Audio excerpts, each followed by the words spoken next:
May I now request Minister Hmar, Minister from Government of Mizoram, to please give his presentation.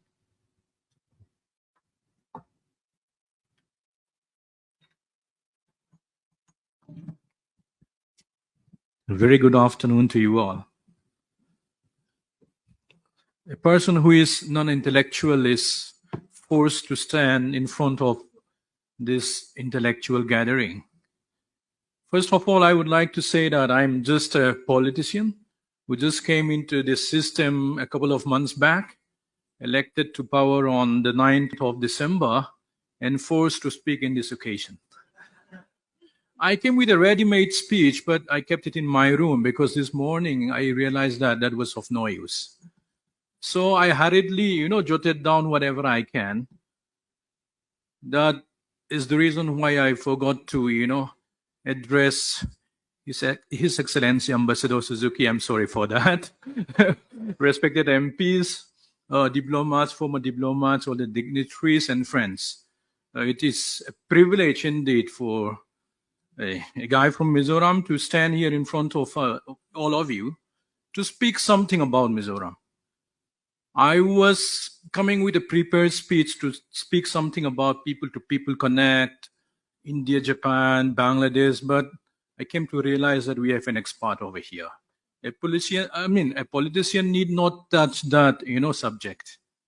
So just for your introduction, or before that, let me go back to this. There's a famous, young man from Japan who is very famous in today's world. Anybody knows who is this? Mr. Takefusa Kubo. Anyone knows about him? Anyone? Among the Japanese? Only a few of you. He's one of the hottest property in world football. He was with Real Madrid, sold for a very low price to Real Sociedad, but all the Manchester United, the Liverpools, the Manchester City are after him.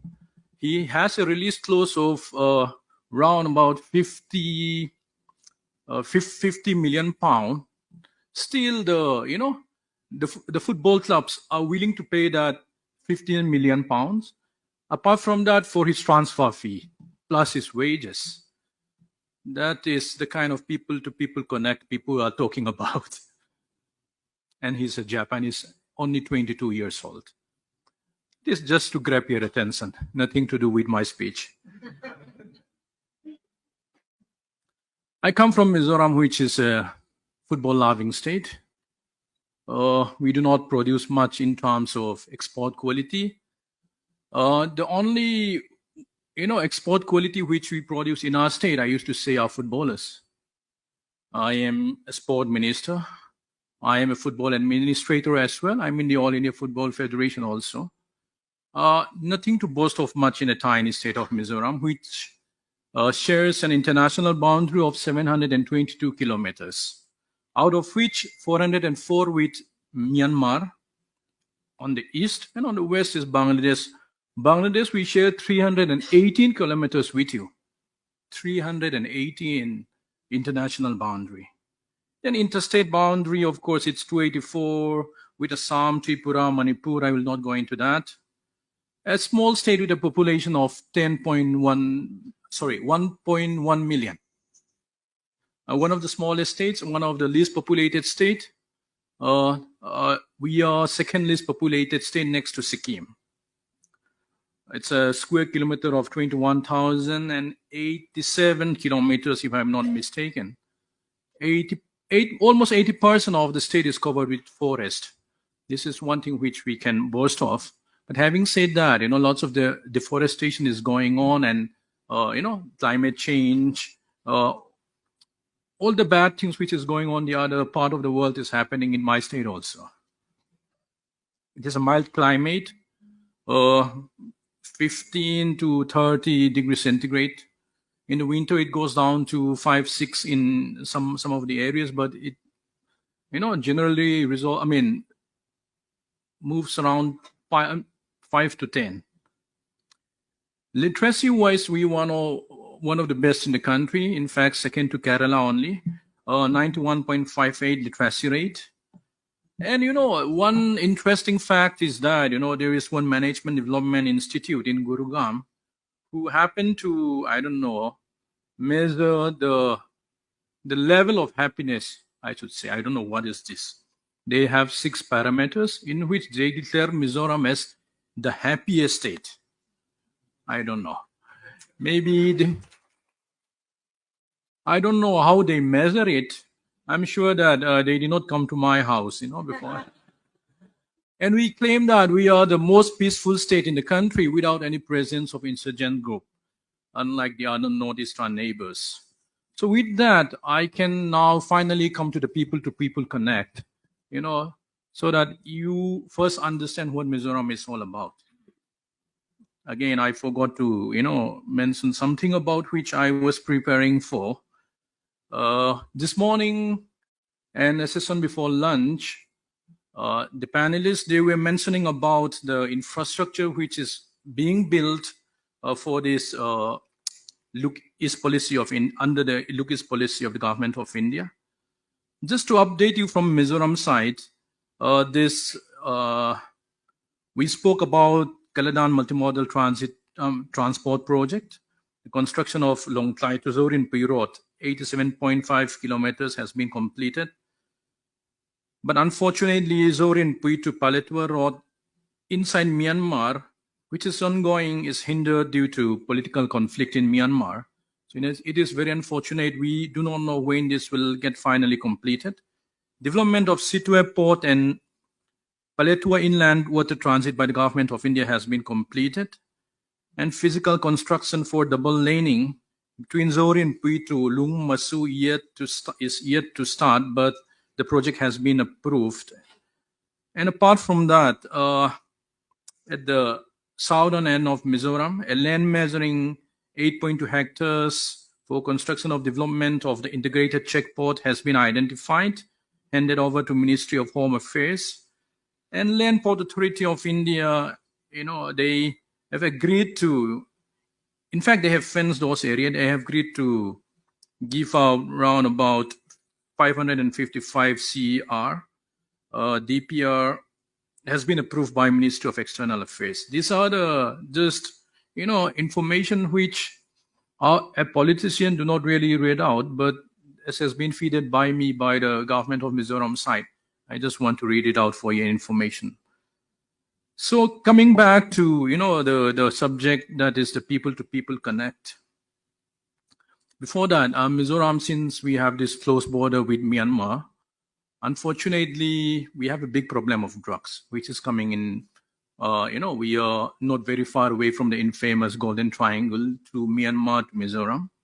Just for your information, since I'm looking after narcotics and excise, 2021, heroin number 4 seized inside Mizoram by the Excise Narcotics Department. This is excluding the ones which been seized by the police and the paramilitary forces. It was 18, but unfortunately it climbed to 76 kilogram last year. Just imagine, 76 kilogram of heroin being seized in Mizoram in the last calendar year.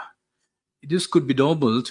Definitely, I cannot give you the official figure with the police and the paramilitary forces. It goes, over 100 kilogram. These are the problems which we face there.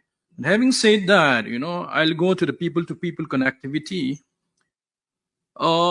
This morning we spoke about data in connectivity, infrastructure connectivity, but we need to concentrate more on the soft infrastructure sector as far as Mizoram is concerned. Ma'am spoke about movement of skilled labor. This is the area in which I want to touch with. This morning I spoke to one of the private agency who has been sending out the Mizo youth to different parts of the world in the soft skill sector. He was telling me a figure of 150 Mizo youth being, I will say that moved out from Mizoram to Singapore through this private agency, 5 to Hong Kong, 5 to Malaysia, 4 to Macau, and 5 to Japan. And there are 16 Mizo youth under this private agency who are waiting for a visa to work in Japan. But what came to my mind is that, through each agency these people are operating, we have to streamline in such a way that it has to go, it has to follow a proper channel. So my colleague here, he was mentioning about TITP, under which recently 9 nurses from Mizoram has been sent to Japan. Now we have round about 20, I do not have the exact figure, nurses who are undergoing training in Japanese language, who are aspiring to work in Japan. So this is the area in which Mizoram can contribute in terms of people-to-people connect. And the area like nursing, elderly care, hospitality, and we spoke about language skill, which is English language teaching. I think in this area, we should be able to, contribute as far as this people-to-people connect is concerned. As from the Mizoram government side, we have been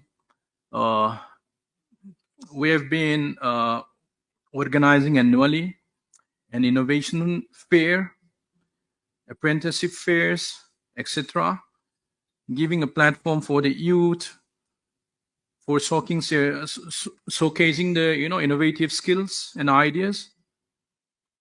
And coming back to what was discussed in the morning, a gentleman was mentioning about the hydel project. Bamboo is one area in which Mizoram is rich. That particular gentleman was talking about biomass, biofuel.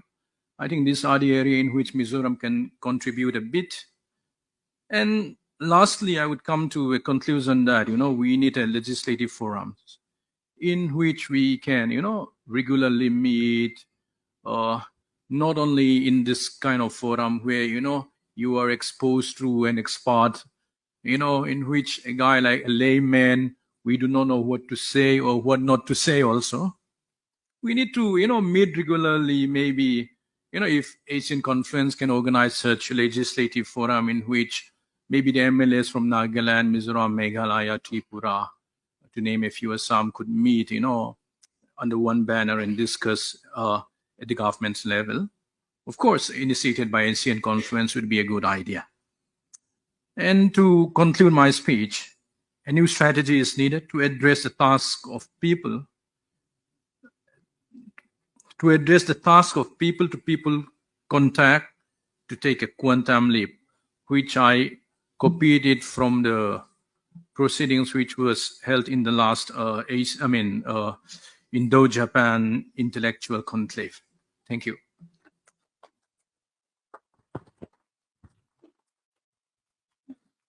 Thank you, Minister, for introducing Mizoram. And I think in a conversation such as this, hearing voices like yours from northeastern states is very important. It puts the conversation into perspective. It puts all the policymakers present here understand what exactly are the aspirations of the various northeastern states, because we must also understand that Northeast is not a single whole. It's a very diverse geography, and every state has its own very rich culture, heritage, and its own peculiar challenges, out of which you mentioned about the drug issue, which is challenge you face, the long international border that you have.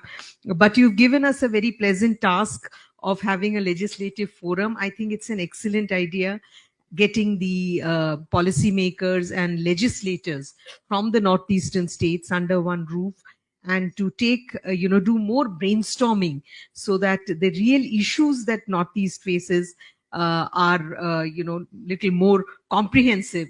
We are able to comprehend them better. Thank you once again to all the panelists and, for making such rich contributions. I have a